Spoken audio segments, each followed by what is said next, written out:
es la doctora Gabriela Blanco Hernández. Ella nos va a hablar sobre epilepsia en edad escolar, cambios en el estado de ánimo. ¿Quién es la doctora Gabriela? La doctora Gabriela es médico cirujano y médico pediatra egresado por la UNAM, neurólogo pediatra por la Universidad Autónoma de San Luis Potosí, es fellow en enfermedades neuromusculares en el Hospital La Paz, Madrid, España. Actualmente labora en el IMSS y Hospital Intermédica en Pachuca, donde coordina la clínica de epilepsia de Neuroclinic en Hidalgo. Muchas gracias, doctora Gaby, y ahora estamos con usted. Hola, ¿qué tal? Muy buenas tardes. Muchas gracias por la invitación. Voy a compartir mi pantalla.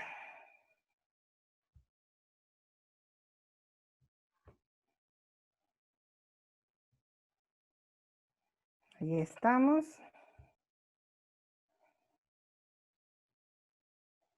Bueno, vamos a empezar. A mí me tocó el tema epilepsia en edad escolar, los cambios en el estado de ánimo.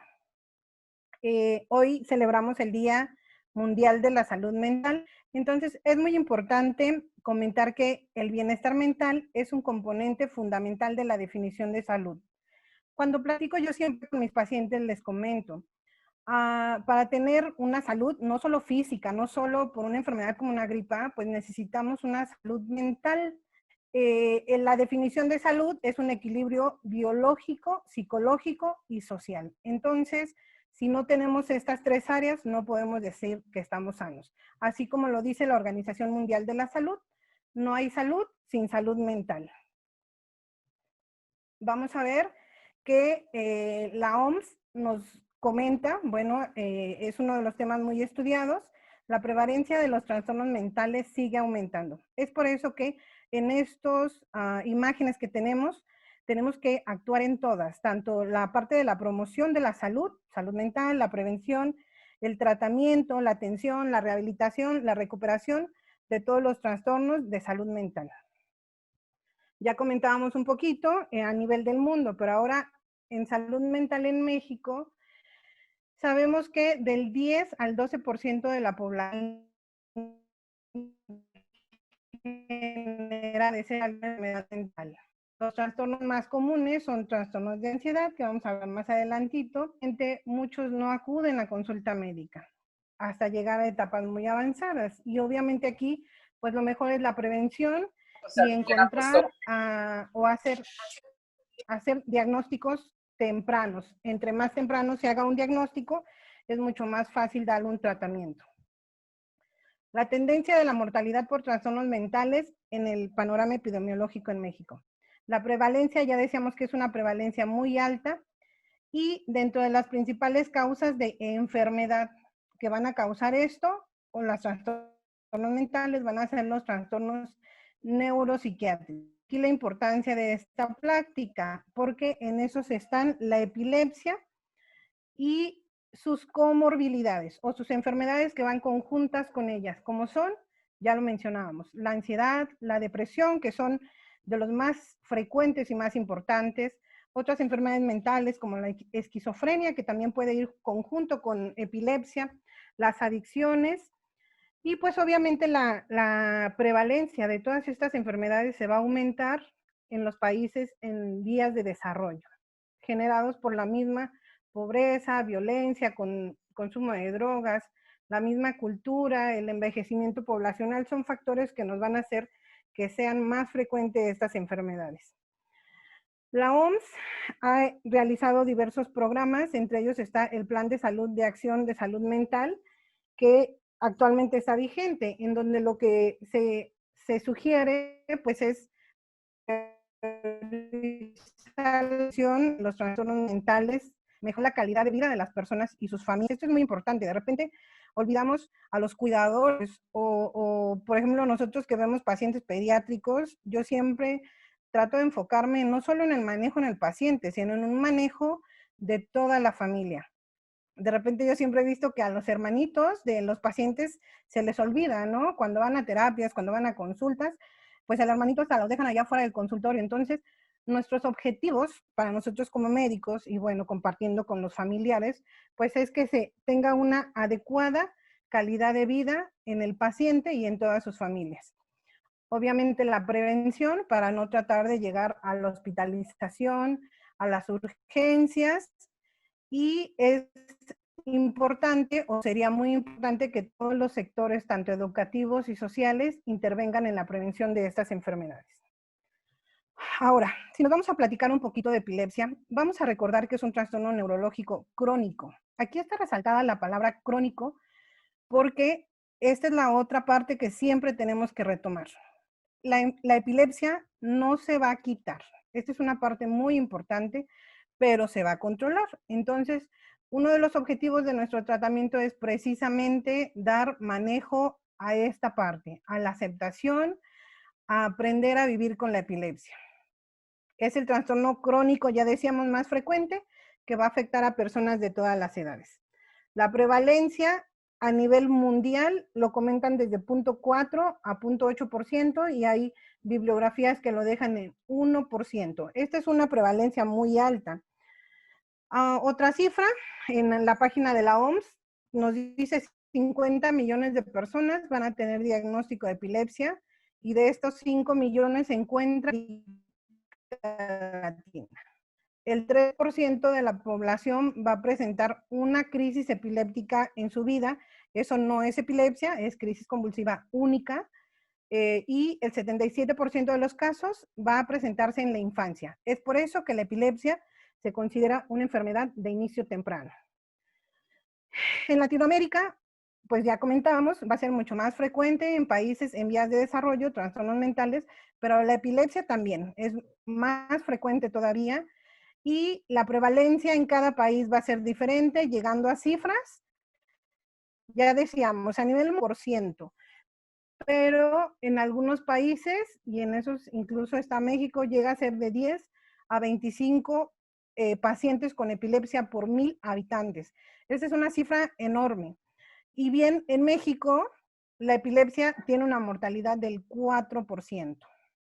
Esto comentado por el doctor Eduardo Barragán, neurólogo pediatra, en su libro Epilepsia en Latinoamérica, Nuevos Retos, Cerrando Brechas.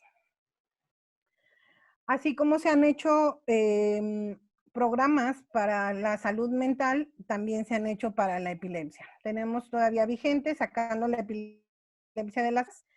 Este es a nivel mundial por medio de la OMS, la Liga Internacional de Epilepsia, que es la ILAE, y el Nacional para la Epilepsia. Su objetivo, integrar un mejor conocimiento de la epilepsia por parte de médicos, pacientes y familiares. Bueno, ahora, los estados de ánimo en los pacientes con epilepsia. La capacidad para reconocer, experimentar y expresar emociones es lo que permite al ser humano establecer vínculos, como la película esta que tenemos animada, donde precisamente son todas esas emociones las que nos ayudan a tener una funcionalidad. Si alguna de estas no está en equilibrio, está aumentada, está disminuida, el enojo, la tristeza, pues obviamente no va a dar equilibrio. Esto, estados de ánimo en la epilepsia, ya la doctora comentó un poquito, va a ver en base a 3 subprocesos. ¿Cuáles son estos? Reconocer expresiones emocionales de otras personas, la misma experiencia de lo que uno siente y la expresión de la emoción. Esta imagen a mí en particular me gusta muchísimo porque nos habla de todo lo que interviene en la epilepsia. La epilepsia no es solo la enfermedad, no es solo el nombre, es todo esto. Esto conlleva calidad de vida, ahí lo mencionan, alteraciones genéticas, comorbilidades que ya decíamos, enfermedades que están conjuntas, psicológicas, tratamiento, efectos adversos, la cultura, ¿verdad? También el iniciar fármacos, el no, la negación, todo tiene que ver con la epilepsia. Entonces, cuando nosotros damos manejo a un paciente con epilepsia,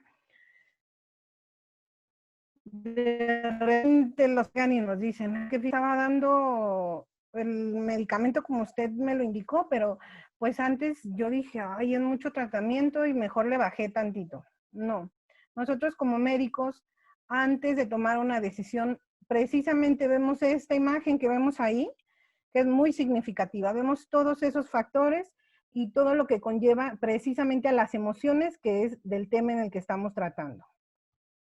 La incidencia de problemas emocionales y psicopatológicos va a ser mucho mayor frecuente en pacientes con epilepsia. Hasta el 4% de los pacientes con epilepsia van a presentar trastornos en las emociones o en el estado de ánimo. ¿Cuáles van a ser estas? Las que comentan ahí: depresión, ansiedad, manía, impulsividad, miedo, placer, depresión, otra vez depresión, bueno, agresividad, risa, llanto, de forma aislada o pueden estar todos en conjuntos. Ahorita nos vamos a enfocar al saber por qué se presentan estos episodios. La depresión o trastorno depresivo va a ser la más común y estas van a estar más frecuentes en algunos tipos de epilepsia. Es importante comentarlo, la del lóbulo temporal. A mí me gusta siempre platicar un poquito o hacer la exposición de casos clínicos, porque a veces queda un poquito más, se puede explicar un poquito mayor. A mí me llegó una pacientita, era una niña de 15 años, ella me la envían por un trastorno de ansiedad principalmente y por un electroencefalograma anormal. Como antecedentes de importancia, tenemos que su mami presentaba también trastorno de depresión mayor, aparte de glaucoma. Su hermano estaba diagnosticado también con un trastorno de ansiedad y un trastorno de la personalidad, e incluso referían una tía materna fallecida por suicidio. Ella era hija de una mamá de 34 años al momento del embarazo. Bueno, todos estos factores son importantes para nosotros cuando hacemos la evaluación de un paciente. La edad era una edad apropiada. Con cambios severa, que es una elevación de la presión muy alta que puede hacernos un daño neurológico en el paciente al momento de nacer. No tuvo manejo farmacológico para su presión alta, nació de 37 semanas, o sea, fue una paciente que nació de 9 meses, vamos a dejarlo, por medio de cesárea, con un peso alto al nacer, 4 kilos, ya es un peso alto, y una calificación al nacer de 7-8. La calificación al nacer a nosotros nos indica que sí hubo un factor de riesgo para esta paciente desarrollara posteriormente alteraciones del neurodesarrollo, entre ellas la epilepsia. La calificación al nacer, lo ideal es que sea de 8-9, esa es como la calificación ideal. Estuvo hospitalizada, entre otros diagnósticos, comentan la hiperemia, que fue que se puso amarillita, le dieron manejo con fototerapia y también tuvo dificultad respiratoria. Su neurodesarrollo lo comentan de forma adecuada. Nosotros hacemos 4 evaluaciones de neurodesarrollo, o bueno, 4 tipos evaluamos de neurodesarrollo, que es la parte motora gruesa, la que nos permite sostener la cabecita, sentarnos, pararnos, correr, subir escaleras. La parte motora fina, desde empezar a agarrar sonajas hasta empezar a escribir. La parte del lenguaje, pues de empezar a decir monosílabos hasta formar oraciones y hablar de forma adecuada. Y por último, la parte de socialización. Aparentemente toda esta fue adecuada. Como antecedentes personales, solo refería a infecciones de la garganta de repetición. El padecimiento actual de esta paciente inicia a los 5 años. Refiere que escuchaba sonidos y veía siluetas u objetos. De los 5 años a los 15 años no se refieren síntomas, y a los 15 años, bueno, no se refieren síntomas que estamos casi seguros que sí tenía, pero a los 15 años ya hay un episodio donde le da miedo a salir, suda mucho, tiene sensación de dolores extraños que nadie más percibía, sensación de sabor a sal y un llanto inmotivado. Le daban ganas de llorar por todo. Dice que todo el tiempo quería estar llorando. Es valorado por psiquiatría, se hace un diagnóstico de esquizofrenia, le dan manejo farmacológico, refieren que empeoran sus síntomas y ya empieza a tener conductas autoagresivas. Se golpea sola la cabeza, se golpea en la pared, se empieza a arrancar los cabellos y tiene múltiples manejos farmacológicos, risperidona, carbazepina, fluoxetina. Y en 2006 persiste con alucinaciones auditivas, bueno, ya a los 16 años. Que es cuando llega con nosotros en el 2016, encontramos un electroencefalograma anormal epiléptico. se realiza una foto de la cabeza o resonancia magnética con el reporte de una esclerosis mesial temporal. Vamos a ver, esto es como una cicatriz a nivel del lóbulo temporal, que lo tenemos en este lado, y el diagnóstico de nuestra paciente es una epilepsia del lóbulo temporal mesial, comórbida o conjunta con un trastorno de ansiedad y depresión. Se inicia manejo con valproato de magnesio de forma gradual, o sea, se va poniendo poco a poco, se va subiendo, no hay mucha mejoría, se empieza a topiramato, pues empieza a tener algún tipo de mejoría, pero la paciente con muy mal manejo al apego, lo que les decía, no me tomé todas las pastillas, la mamá ya habíamos dicho que también tenía un trastorno neuropsiquiátrico, entonces nadie la vigilaba muy bien, y pues bueno, ¿no? Finalmente, si nosotros nos ponemos a pensar cómo estaba nuestra paciente en cuanto a sus emociones, ¿no? Generadas por la misma epilepsia, que ya sabemos que, ya comentábamos, la epilepsia del lóbulo temporal va a generar este tipo de emociones, más aparte de los fármacos, todos los tratamientos que le dieron, la poca red de apoyos que tiene, lo que decía mamá, eran también afectados, una tía ya con suicidio, pues finalmente la propia epilepsia pues afecta a este tipo de trastornos. Vamos a ver que hasta el 50% de los pacientes con epilepsia va a tener alguna enfermedad mental. La causa, pues va a ser que la epilepsia va a interferir en el desarrollo, ya lo comentaba la doctora Verónica. La evolución y manejo de la enfermedad también va a afectar, y los tratamientos farmacológicos, que entre sus efectos adversos generan bien algún tipo de afectación, y bien el entorno psicosocial del paciente. Esto ya es algo muy conocido, incluso Hipócrates, ahí lo tenemos en el 460 a 377 años antes de Cristo. Hipócrates ya lo mencionaba, como la epilepsia como una enfermedad natural relacionada con la melancolía. Entonces no es algo que se esté sabiendo ahorita, es algo que ya se conoce desde hace mucho. Y ahí tenemos otro dato donde nos dice que esto va a ser mucho más frecuente en las epilepsias complicadas o no controladas. Si nosotros no damos un adecuado manejo a la epilepsia, pues el riesgo de presentar alguna alteración mental va a ser mucho mayor. Aquí les presento un estudio que se hace en el Hospital Psiquiátrico Juan N. Navarro.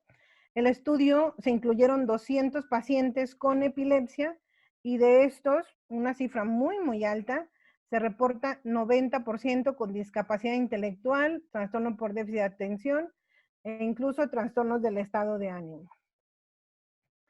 Las causas del por qué van a presentarse estas enfermedades en forma conjunta o comórbida, como ya decíamos, pues van a ser porque se comparten muchos mecanismos fisiopatológicos. La causa de la causa de la epilepsia, vamos a hacerlo en forma general. La afectación está a nivel de neurotransmisores, que son unas sustancias que se encuentran en el cerebro, que son las que nos ayudan a todo, tanto a tener hambre, a tener sueño, a estar felices, tristes, los neurotransmisores. Recordemos la imagen de la película que ya les presentábamos. Entonces, estos mismos neurotransmisores son los que se van a ver afectados tanto en la epilepsia como en estas enfermedades de salud mental. Y ya lo mencionan ahí, aparte, pues veíamos algún tipo de fármacos que también van a afectar la cognición o inteligencia y el comportamiento de nuestros pacientes. Ahí tenemos algunos ejemplos de vigabatrina, que es uno de los antiepilépticos más conocidos, nos puede generar como efecto adverso sedación y agresividad. El topiramato y el levetiracetam, que es de los más utilizados, es excelente antiepiléptico, pero entre sus efectos adversos puede presentarse ansiedad.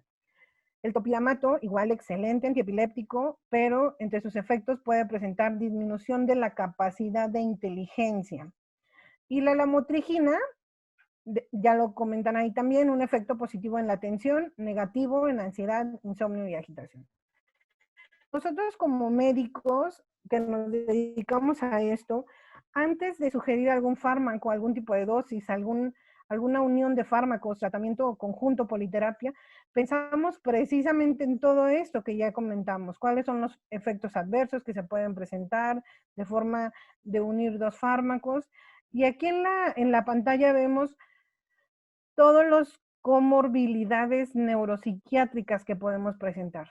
Ya mencionábamos depresión, ansiedad, otros trastornos psicóticos, psicosis agudas, trastornos de conducta, entre ellos el TDAH, trastornos de atención y del comportamiento, trastornos de aprendizaje. La epilepsia va a estar hasta el 60% de los niños con epilepsia van a tener un trastorno psiquiátrico. Y fíjense esa cifra muy importante, casi 2/3 partes de los pacientes, no van a recibir manejo para comorbilidades. 1/3 de los casos van a tener psicopatología 6 meses antes del inicio de crisis, por lo cual la asociación puede ser bidireccional, o sea, causar la misma enfermedad mental, epilepsia, y la epilepsia enfermedad mental. Las alteraciones cognitivas o de inteligencia y conductuales, incluso en casos de epilepsia rolántica, con espigas centrotemporales, especialmente si tienen espigas nocturnas. Bueno, esto es porque algunos tipos de epilepsia van a ser más frecuentes estas comorbilidades. Aquí vemos una imagen en la cual se nos presenta que finalmente lo que les comento, pacientes con van a tener un mayor riesgo de presentar estos trastornos comparados con la población en general. Ahí vemos, por ejemplo, en la ansiedad, hasta 25% de pacientes con epilepsia la pueden presentar, comparado con la población general, que es del 5 a 7%. Otra de las causas del por qué van a presentarse estas enfermedades conjuntas es porque hay que recordar que la epilepsia puede ser genéticamente determinada, o sea, se va a heredar, va a tener genes ahí afectados que se pueden expresar y van a ser muchos los mismos genes de otras enfermedades neuropsiquiátricas, como lo comentan allá abajo, el trastorno del espectro autista o el autismo, el TDA, la esquizofrenia y las adicciones. Ya les comentaba que son los mismos neurotransmisores, entonces pueden ser los mismos genes afectados. Y bueno, esta imagen no la vamos a revisar, pero solo es para que vean ustedes de lo que estamos platicando precisamente, los neurotransmisores que hay excitatorios, inhibitorios, hay otras sustancias que se llaman iones que van a actuar también, los potenciales de acción, que es cómo funcionan las neuronas. Bueno, esto es precisamente para que nos demos cuenta de todo el proceso que se da al generarse una epilepsia, y ahí mismo están los neurotransmisores que les decía que van a estar conjuntos con las enfermedades psiquiátricas. Esta es la clasificación de tipo de crisis, y ya les decía, muchos van a depender del tipo o localización de neuronas que estén afectadas o corteza cerebral. Ahí lo mencionan también, es la última clasificación en comorbilidades y causas de. Esto es más de lo que comentábamos, como un resumen. Vamos a ver un poquito a más detalle cada una de las comorbilidades. La epilepsia y las comorbilidades psiquiátricas. ¿Qué es más importante? Que se ha desarrollado que los trastornos, se ha observado, perdón, que los trastornos de ansiedad son frecuentes, crónicos, discapacitantes y costosos, tanto en los países en vías de desarrollo como también en los países ya desarrollados. Y de las cosas que más nos tiene como que quedar claro, que más queremos resaltar en esta plática, es precisamente el abordaje. Este tiene que ser un abordaje multidisciplinario.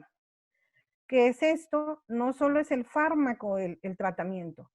Tienen que estar otros especialistas o tenemos que trabajar de la mano con otros especialistas, psiquiatras, psicólogos, terapeutas de aprendizaje, terapeutas de lenguaje, terapeutas, pedagogos, maestros de educación especial. Obviamente el paciente, ¿no? Pacientes adolescentes, de repente es de nuestros principales estados o edades en donde, híjole, es bien difícil el manejo, porque no quieren tomar los fármacos. Bueno, yo sé, de por sí la adolescencia es una etapa difícil, entonces imagínense epilepsia en un adolescente, hay que psicoeducarlo, como ahí lo mencionan, y ya comentamos la importancia de la familia. Incluso en las epilepsias en niños, pues finalmente los responsables son los papás, ¿no? O bueno, el familiar que se encuentra ahí. Entonces es muy importante que precisamente demos este manejo multidisciplinario. El trastorno más frecuente va a ser la depresión, que ya habíamos mencionado. Esta causa va a ser multifactorial. No solo es la enfermedad como sí, son también los problemas sociales, los fármacos, ya decíamos, va a ser más frecuentes en pacientes con epilepsia frontal y temporal. El riesgo de suicidio en pacientes con epilepsia va a ser mucho mayor que en población general, conjunta con la depresión. De esta, el mayor porcentaje va a ser una depresión menor, después seguida por la mayor, y hasta el 38%, como comentábamos, no van a tener manejo farmacológico. Puede haber un cuadro atípico que no cumpla todos los criterios y por esto no es diagnóstico de forma adecuada, y la depresión iatrogénica, que ya comentábamos, que también puede ser originada por el uso de fármacos o bien por la retirada de fármacos, que es otro de los temas muy importantes. El segundo trastorno más frecuente es la ansiedad. El 23% de los niños con epilepsia lo pueden presentar y la ansiedad se va a incrementar si existe asociación con problemas del aprendizaje, trastornos de conducta o bien con múltiples fármacos. Este sí no va a tener relación con el foco epileptógeno. La ansiedad va a ser una emoción normal con una función adaptativa. Todos podemos tener ansiedad, pero el trastorno de ansiedad ya va a ser una ansiedad intensa, extremada y persistente. Afecta múltiples áreas de la vida y le va a dar dificultad o incapacidad para tener una vida o una función en la vida adecuada, tanto para estudiar, trabajar, convivir con la familia, con los amigos. Esto ya decíamos es multifactorial también.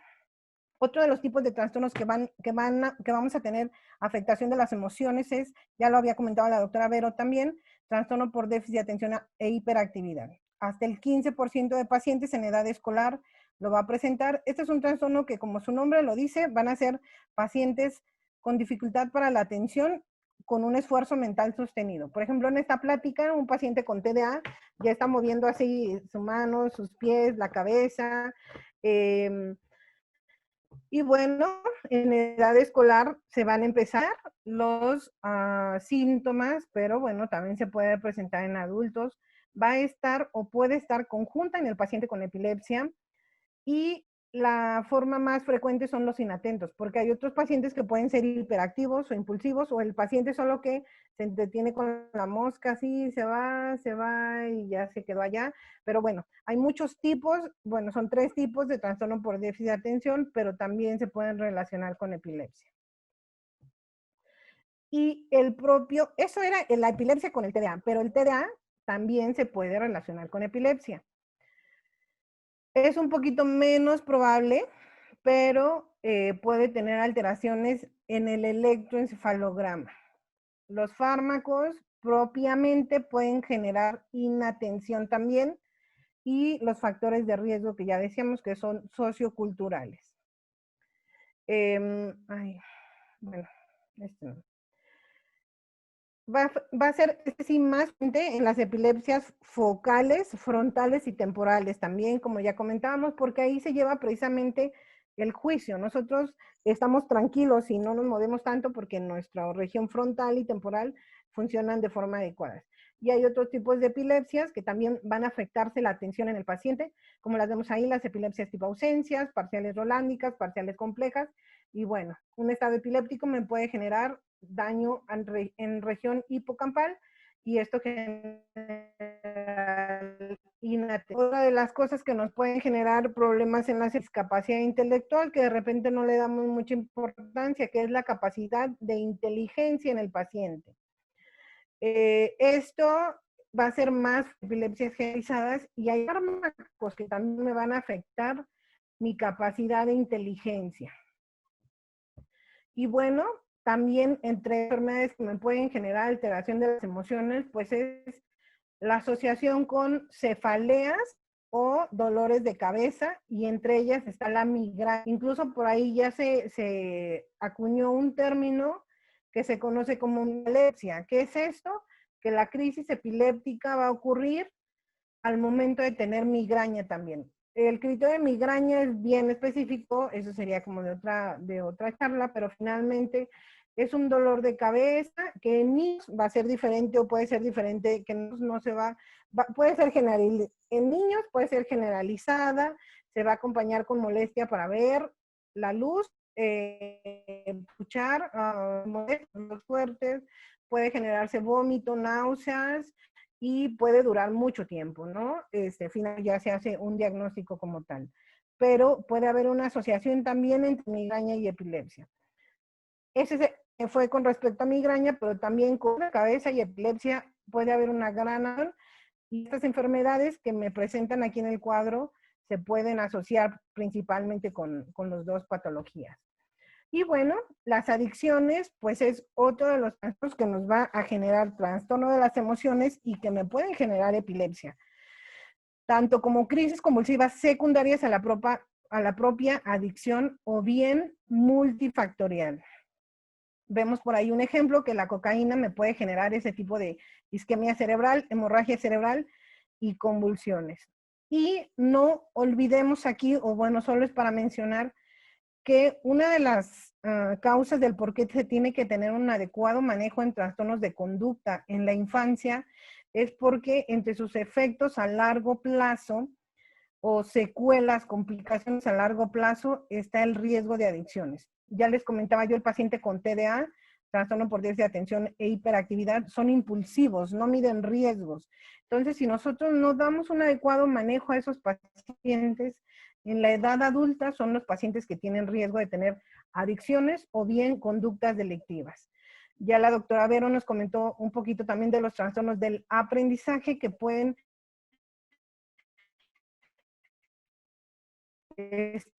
relacionados pues a frustración, enojo, ansiedad e incluso depresión en mis pacientes en edad escolar. Pues si yo estoy a la escuela y no aprendo, es obvio que eso me va a generar o me puede condicionar algún tipo de trastorno de las emociones. Eso también van a ser multifactoriales, como los comentan ahí, pues si yo no enseño de forma adecuada a mi paciente o si yo no lo llevo a terapia de aprendizaje, de apoyo psicológico, pues entonces cada vez se va a ir afectando más esta relación.